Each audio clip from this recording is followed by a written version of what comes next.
I am revoking FDA's approval of the breast cancer indication for Avastin.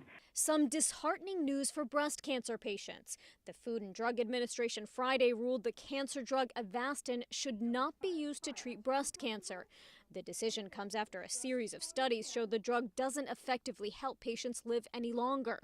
The FDA also concluded the drug's severe side effects outweighed its benefits.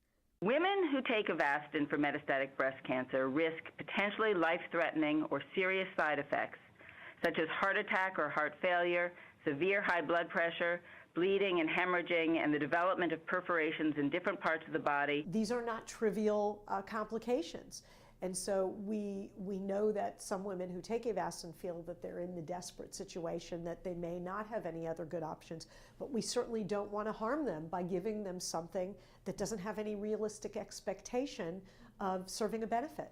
Dr. Elisa Port is the co-director at the Mount Sinai Breast Cancer Center in New York. She says the decision to stop using Avastin is a hard one, especially for those who suffer from the often fatal condition.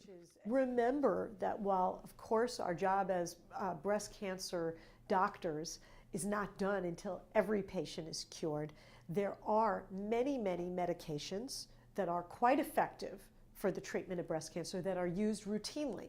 This doesn't mean Avastin is completely off the table.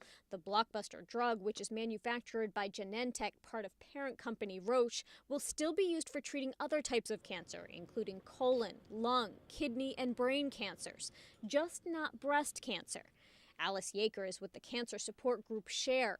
Yaker supports the FDA's decision and says this is an opportunity to find better alternatives.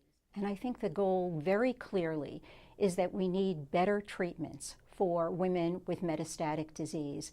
We had all hoped that Avastin would be one of those better treatments. It has turned out not to be.